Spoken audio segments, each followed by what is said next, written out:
So assembly's been called. Notice that our non-commissioned officer does not have symbols of rank on his uniform, nor is he carrying a musket. He's just carrying a sword, where the privates and the corporal, if we had one, would be the ones carrying the muskets. In front of you is a cannon which is called a 6-pound field piece. Field piece means that it's on a field carriage, which is that wooden part with the big wheels. Those large wheels means it becomes easier to drag it across the prairie or down rutted roads, over rocks and stumps and across ditches and so forth. The 4 soldiers, they can move that around relatively easily.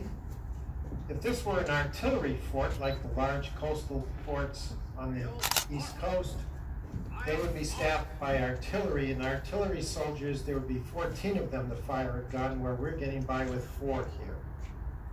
Was Fort McHenry an artillery fort? Yeah. U.S. Army artillery manual is translated from French artillery manuals, so there's a lot of French terms that get used.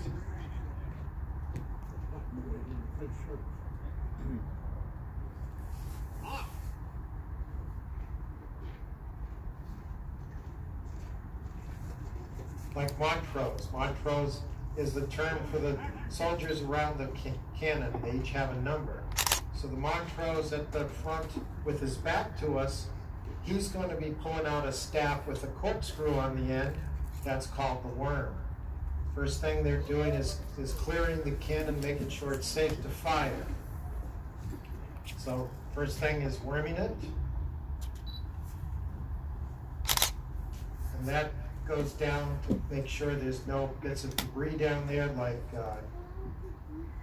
powder bags and so forth. Then a damp sponge is pushed down. Sponging it will put out any embers that's down the barrel. The dampness, plus when he goes to remove that sponge, the chief of the piece, who's back to us at the rear of the cannon, he will put a thumb stall over the vent, and pulling the sponge out will create a vacuum down the barrel. The vacuum and the dampness will put out any embers. We don't want to be putting a powder bag down on top of a smoldering ember.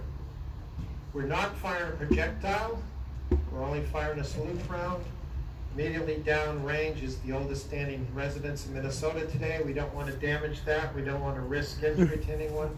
And should we miss that, which is a ball would probably go over the top across the river, but within range, please move back behind the drainage ditch onto the front porch, please.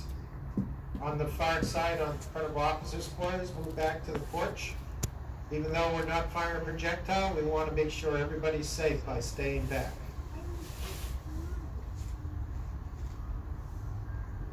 As I was saying, this is a 6-pounder. That means a solid shot, the maximum size it could fire, would weigh 6 pounds. I have examples here on the bench in front of me. After the demonstration, I encourage anybody to come down who's curious and ask me some questions about it.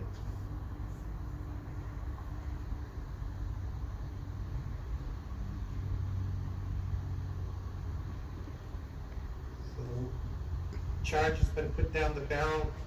We're salting the piece, putting some powder down the vent that'll form a column that'll become the fuse. If this were artillery, we'd use a fuse. And then we're lighting the slow match to the quick match or fuse. And this is a good time to cover your ears. This will be loud.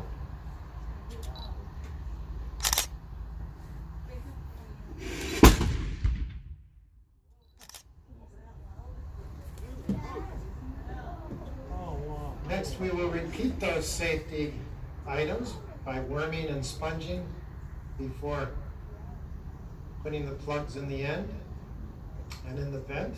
That'll keep debris and moisture, should it rain, out of the barrel. Soldiers, whether they're infantry or artillery, are trained to fire this kind of cannon 3 times a minute. And that includes those safety steps. Wow. Next, our staff will form into a rank. Again,